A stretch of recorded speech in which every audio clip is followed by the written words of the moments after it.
بل یو ملګری دی چې دوی بلکې ډېر زیات ملګري داسې دعاګانې د دې دپاره وظیفه غواړي چېرې د زنانو یا د سړو د سر ویښته ډېر زیات غورځېږي نو د هغې دپاره موږ ته څه وظیفه وښایي نو دې باره کې تاسو یې څه وظیفه لږه وښایي. جی داسې شرطیه ګرنټۍ سره وظیفه ده که تاسو هغه وړه شانتې ده مختصر شان که هغه تاسو په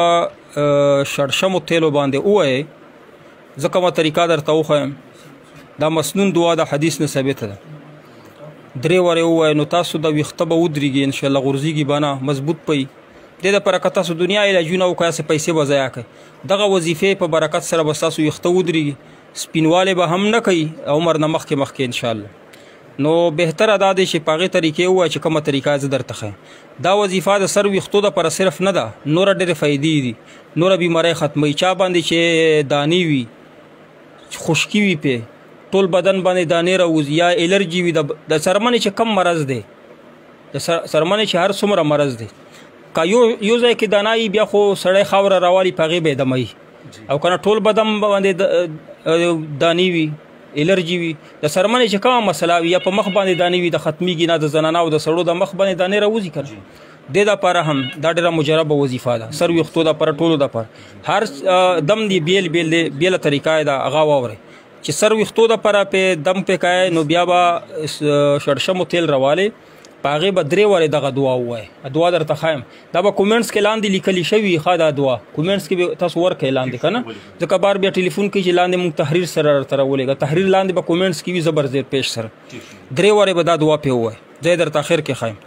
او بیا به په شړشمو تیلو باندې شپې سر غوړئ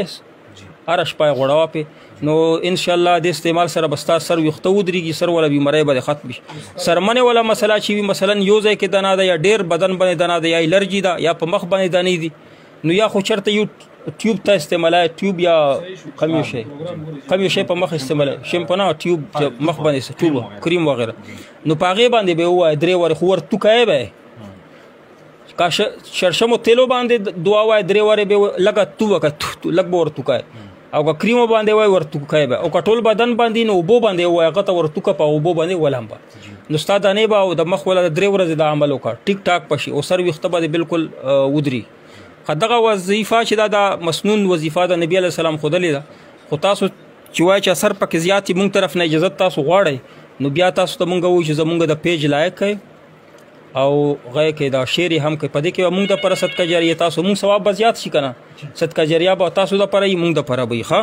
وظیفه دغه د لاندې کومنټس کې به تحریرن هم لیکلي بسم الله تربة ارضنا بريقة بعضنا ليشفى سقيمنا باذن ربنا کدا الفاظ ته صحیح نشي ویلې 3 ورې به وای نو بیا جمعات امام صاحب ته یا قاری صاحب شي پاغو باندې دغه دم کوا ان شاء الله نو ډېرې فواید به تاسو ته په دې باندې حاصل شي